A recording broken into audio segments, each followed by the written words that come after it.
Okay, so I got a couple comments on my 6200, not my 6200, but the 6200 John Deere tractor. Yes, I'm tired. I've been up since 3. And I'm going to answer some questions right now about the tractor and about what's going on the farm. As you can see, the soybeans are gone. I actually do have footage of the soybeans going. I just haven't posted them yet. They're in the can. But anyways, one of you subscribers had asked, actually more than one, had asked me to do an overview on the cost of the tractor and what I would be getting in place of this tractor for doing the work. Well, the cost of the tractor was really not as bad as most people would think. Labor-wise, there was probably I didn't mark my hours because, it wasn't a paid job, but there's probably 30 hours of work in this thing. From start to finish, putting it on, taking it off, putting it on. There's at least 30 hours work in there. So, 30 hours, let's say $100 an hour, so that's $3,000, which is $3,000 if you want to go that route. Man hours with Timothy and the other boys, and that's not including them, but whatever. Just say $3,000 worth of labor went into the tractor. The parts, less the starter. The starter was $960. That was paid for by the owner because that was a problem caused from sitting for so long. The injector pump is going back. It's actually in a box over there, so that will save $2,040. I'm going to send that back. No harm, no foul. So, let's get down to the transmission part of it.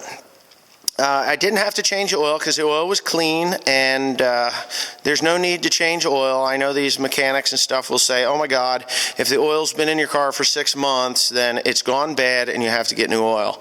Well, there was a YouTuber commenting on that and said that, thank God you didn't change the oil because that's a load of bullshit, which it is.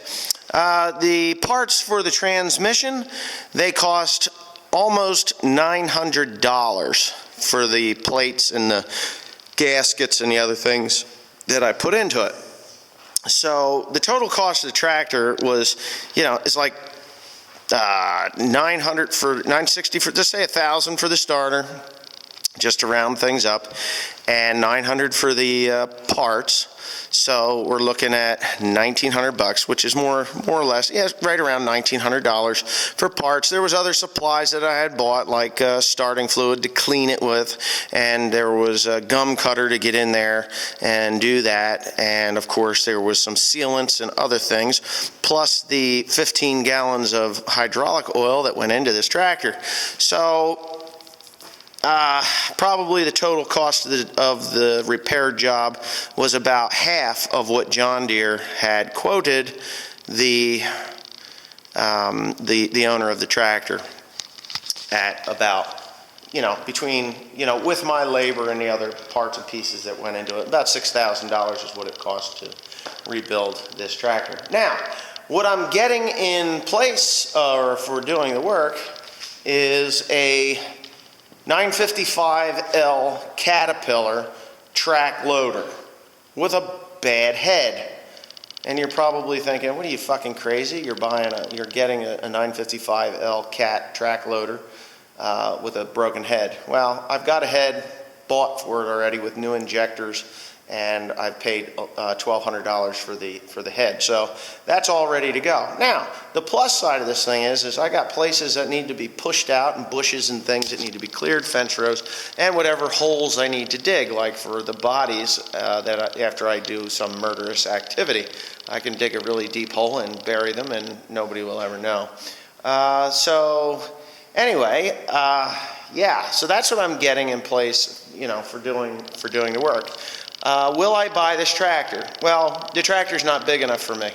It's, it's like a 65 horsepower tractor or something like that at the drawbar. I don't count flywheel horsepower because I don't drive anything from the flywheel. So it's about 65 horsepower.